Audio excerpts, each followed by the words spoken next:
चलिए, ये पूरा कंप्लीट बोर्ड बनाने के बाद एक बोर्ड इसके अंदर आज हम लोग इस बोर्ड को लगाना सीखेंगे कि किस प्रकार से अगर किसी के घर की वायरिंग हुई है तो कैसे हम वायरों को पहचान सकते हैं कि किस वायर को कहां जोड़ना है और कैसे हम इस बोर्ड के अंदर उसका कनेक्शन कर सकते हैं। ये जो बोर्ड है ना, देखेंगे इसके अंदर एक इंडिकेटर लगा हुआ है, 1 2 3 4 5 6 इसके अंदर स्विच लगी हुई है और एक लगा है फैन का रेगुलेटर, मतलब जिसे हम फैन को कंट्रोल करते हैं यानी कम या तेज करते हैं।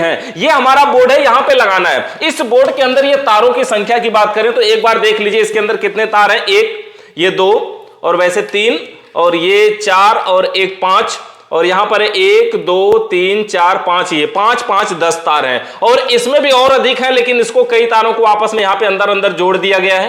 तो इस तरह से ये तार की संख्या इसमें लगभग 10 है। अब समझिए कि अगर इतने सारे तार दिखाई दें तो कंफ्यूज नहीं होना है, इन तारों में कुछ है ही नहीं। इस तारों का कनेक्शन बिल्कुल आसान है। सबसे पहले ढूंढना कि इसमें न्यूट्रल और फेस कौन है। तो न्यूट्रल फेस ढूंढने का तरीका कि जो तार सबसे मोटे होंगे वो हमारे मेन तार होंगे। तो देखिए इसके अंदर ये दोनों तार जो है ना, ये रेड वाले 2.5 mm के वायर हैं, ये हमारे मेन है, न्यूट्रल और फेस है, यानी किसी भी वायरिंग के लिए न्यूट्रल फेस की जरूरत पड़ती है, तो ये मेन है। अब देखिए ये जो न्यूट्रल यहां पे आया है, यहां पर 2 भागों में बंटने का ये मतलब है ना, यहीं से निकल करके ये उपकरणों के लिए चला गया है बोर्ड के यहां से ही, यानी जो भी इसके अंदर बल्ब लगा है, फैन लगा है, रेगुलेटर लगा है, जो कुछ भी उपकरण लगा है सभी के लिए चला गया है यहीं से न्यूट्रल। अब देखिए ये फेस है, यहां पर फेस यहां पे लटका हुआ है और ये फेस आगे के बोर्डों में भी यहीं से निकल करके चला गया है, क्योंकि यह अलग अलग एमसीबी से काम कर रहा है इसलिए अलग अलग इसमें फेस आया हुआ है। एक बार यहां नजदीक से दिखाइएगा, थोड़ा इधर नजदीक से एकदम बिल्कुल देखिए, यहां 3 रेड कलर के तार निकले, 1 2 3 रेड कलर के तार निकले हुए हैं ना,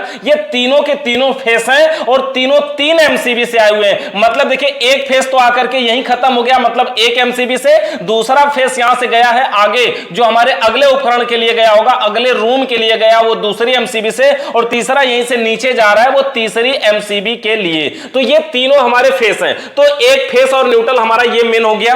अब इसके अंदर जो व्हाइट कलर का तार दिख रहा है, ये सफेद कलर का, ये तार हमारा है इन्वर्टर का वायर। देखिए इन्वर्टर का तार भी इधर से निकला और अंदर चला गया है और यहां पर एक जोड़ है।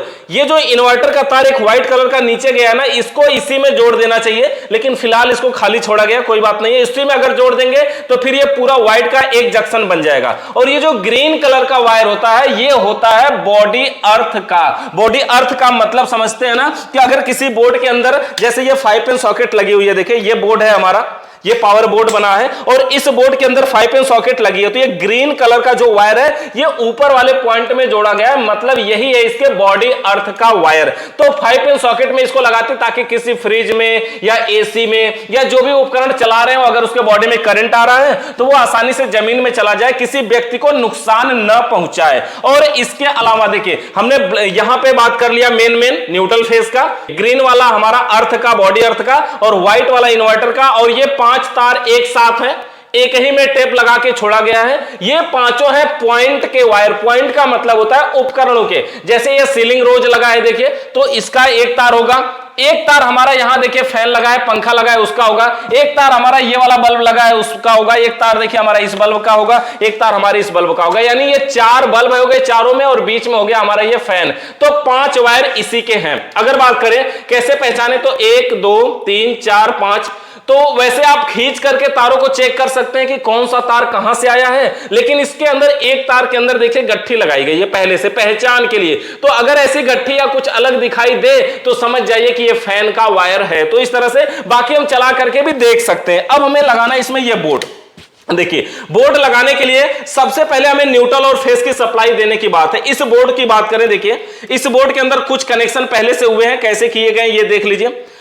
जितनी भी स्विचें हैं सभी के निचले पॉइंट को एक साथ डायरेक्ट जोड़ दिया गया। देखिए एक ये नीचे एक तार दिखाई दे रहा होगा, एक तार ये क्रॉस कर रहा है, एक पॉइंट यहां से तार इधर गया है, फिर यहां से तार यहां गया है, यहां गया है, यहां गया है, यहां, यानी सभी स्विचों का निचला जो पॉइंट है वो आपस में डायरेक्ट टच किया गया है। और इसी में से एक तार देखिए ये इंडिकेटर का जो 2 वायर होता है, एक तार इसमें भी दे दिया गया, मतलब इंडिकेटर को भी फेस यहां से मिल गया है, बस न्यूट्रल की और चाहत है, यानी न्यूट्रल और बचा हुआ है, और ये फैन के रेगुलेटर का आउटपुट हो जाएगा। और देखिए फैन का जो तार ये जुड़ा हुआ है स्विच में, ये निचले में नहीं ऊपरे में जुड़ा है। ऊपरे में जुड़ने का ये मतलब होता है कि जब स्विच ऑन होगी तब सप्लाई यहां तक जाएगी, तब जाएगा रेगुलेटर में, और रेगुलेटर जब ऑन होगा तब यहां से निकलेगा और तब जाएगा हमारे फैन के लिए। अब हम कनेक्शन करते, देखिए ये न्यूट्रल और फेस का हमारा वायर है। इस बोर्ड के अंदर न्यूट्रल लाने की जरूरत सिर्फ एक उपकरण के लिए है। किसके लिए है? इंडिकेटर। देखिए अगर इस बोर्ड में इंडिकेटर नहीं होता ना तो इसमें कहीं न्यूट्रल देने की जरूरत ही नहीं है। तो न्यूट्रल सिर्फ इंडिकेटर में ही देना है, क्योंकि और बाकी कोई उपकरण नहीं है। और जो भी बल्ब वगैरह लगे हुए हैं सभी में न्यूट्रल अंदर से ही पहुंचा दिया गया है। देखिए इसी में से एक तार यहां पर देख सकते हैं ना, यही न्यूट्रल आ रहा है, इसी में से एक तार लेके गए और अंदर देखिए यहां पर एक जंक्शन बना करके फिर सभी के लिए सभी का तारों को एक ही मिला करके जोड़ दिया गया है। तो इस तरह से न्यूट्रल तो वहां जोड़ दिया गया। तो यहां पर हम न्यूट्रल को जोड़ देते हैं इंडिकेटर के लिए। अब देखिए इंडिकेटर को न्यूट्रल तो यहां से मिल गया। फेस, अगर ये जो फेस का वायर है इसको हमें जोड़ना है स्विचों के निचले पॉइंट में, यानी जो सभी स्विचों के निचले पॉइंट को लाइन से सीरीज से एक पॉइंट में देखिए बिल्कुल लाइन से जोड़ दिया गया है ना, किसी में भी मतलब कहीं पर भी ला करके और इसको फेस के वायर को हम जोड़ देते हैं। कहीं भी जोड़ सकते हैं, वो एक स्विच में जोड़ें, दूसरे में जोड़ें या किस में जोड़ें उससे मतलब नहीं है, किसी में भी जोड़ सकते हैं।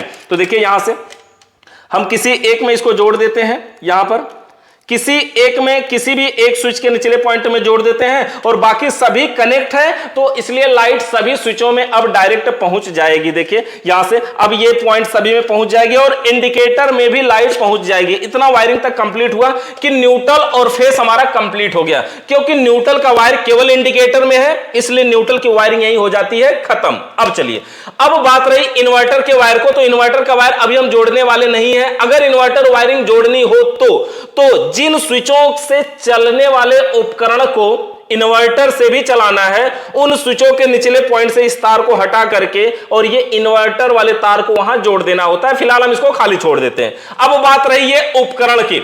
ये देखिए पांचों, ये ग्रीन कलर का तार यहां पर है, इसके अंदर कोई 5 पिन सॉकेट तो है नहीं, तो इसलिए ये यहां पर कहीं नहीं जोड़ना है। अब ये 5 तार बचे हुए हैं और ये पांचों के पांचों हैं उपकरण के, अलग अलग उपकरणों के। तो देखिए सबसे पहले बात करें कि किसी एक को किसी से भी चला सकते हैं। स्विचों की संख्या 1 2 3 4 5 6 है, मतलब स्विचों की संख्या एक ज्यादा है, उपकरण 5 ही है, तो एक स्विच इसमें खाली रहेगी। और यहां पर हम जोड़ते हैं। देखिए पहले हम किसी भी एक स्विच से, जैसे ये पहली स्विच हमारी है, ये पहली स्विच का ऊपर वाला पॉइंट है, तो किसी स्विच को किसी उपकरण से जोड़ सकते हैं। जैसे एक स्विच का ये पॉइंट है और यहां से ये जो पांचों तार थे उसमें से एक तार हमने स्विच के ऊपर वाले पॉइंट में जोड़ दिया। तो जोड़ने से क्या होगा, अब अगर हम पहले स्विच को ऑन करेंगे तो ये तार जिस भी उपकरण का होगा वो काम करेगा। अब देखिए ये दूसरी हमारी स्विच है जस्ट उसी के बगल में, तो उसके भी ऊपर वाले पॉइंट में हम एक कोई तार उसके बगल में से कोई भी लेकर के इसको भी जोड़ देते हैं। देखिए यहां से इसी के बगल में से लेकर के कोई हम इसको भी जोड़ देते हैं, यहां पर देख सकते हैं। तो 2 तार को हमने जोड़ दिया। स्विच के ऊपर वाले पॉइंट में एक एक तारों को हम जोड़ते जा रहे हैं और जो हमारे उपकरण के तार हैं उनको। अब देखिए यहां से ये तीसरा तार हमारा है, ये तीसरा तार है, इसको भी यहां पे जोड़ देना है। ये तीसरा तार और इसको भी यहां पे जोड़ देना है। देखिए इस तरह से 3 तारों को हमने जोड़ दिया, मतलब ये सभी उपकरण के मामले हैं, उपकरण के तार हैं। और ये चौथी स्विच है, यहां पर इसको भी हम जोड़ते हैं एक और स्विच को, एक और उपकरण से। देखिए यहां पर ये स्विच का सभी उपकरणों का तार है और स्विचों के ऊपर वाले पॉइंट में जोड़ रहे हैं। इसका नट गिर गया नीचे, चलिए उठा लेंगे, तब तक बगल वाले में जोड़ देते हैं। ये भी तो खाली है, एक स्विच इसमें खाली बचेगी क्योंकि एक स्विच इसमें एक्स्ट्रा है, तो यहां पर हम इसको जोड़ देते हैं। 4 स्विचों से 4 उपकरणों को जोड़ दिया। ये फैन वाला बचा है और फैन वाले को जोड़ना है हमें फैन के रेगुलेटर में। ये रेगुलेटर होता है ना, फैन का रेगुलेटर, देखिए ये इसी के ऊपर वाले पॉइंट में जोड़ा जाता, नजदीक करिए, यहां ये इसी के ऊपर वाले पॉइंट में जोड़ा जाता, लेकिन यहां से ये आउट होकर के रेगुलेटर में आ रहा है। और जब रेगुलेटर सप्लाई को आउट करेगा तब हम जोड़ेंगे फैन को, कि तब ये पंखा चलना चाहिए। मतलब ये पंखा को हमें कम तेज करने की जरूरत पड़ती है ना, तो इसलिए अब हम यहां से फैन के रेगुलेटर से इसको जोड़ेंगे। तो इस तरह से हमने इसको जोड़ दिया। देखिए ये वायरिंग हो गई बिल्कुल कंप्लीट। चालू करके भी हम आपको इसको दिखाते हैं कि किस तरह से काम करेगी और कैसे इसका कनेक्शन हुआ है। ये इन्वर्टर के तार को बचाना है कहीं शॉर्ट ना कर जाए। यहां पर देखिए हमने पूरा एमसीबी वगैरह लगाया हुआ है, यहां तक सप्लाई आ रही है। एमसीबी को ऊपर करते हैं, डायरेक्ट सप्लाई सभी में पहुंची, यहां तक सारे बोर्ड में सप्लाई पहुंच रही है। अब हम यहां पर देखते हैं ये इंडिकेटर इसका ग्लो कर रहा है कि नहीं। तो देख लीजिए ये इंडिकेटर इसका जल रहा है। इंडिकेटर जल रहा है, एक स्विच का कनेक्शन अगर किसी से है तो देखिए ऑन ऑफ हो रहा है, वो हमारा कोने वाला बल्ब, उसको बल्ब को देखेंगे, देखिए ऑन ऑफ हो रहा है, मतलब एक बल्ब का कनेक्शन क्लियर। दूसरी स्विच से हमारा दूसरा बल्ब देखिए उसके ऊपर वाला जल रहा है, ऑन ऑफ हो रहा है। और तीसरी स्विच हमारी देखिए ये नीचे वाला बल्ब है जो कि यहां पे ग्लो कर रहा है।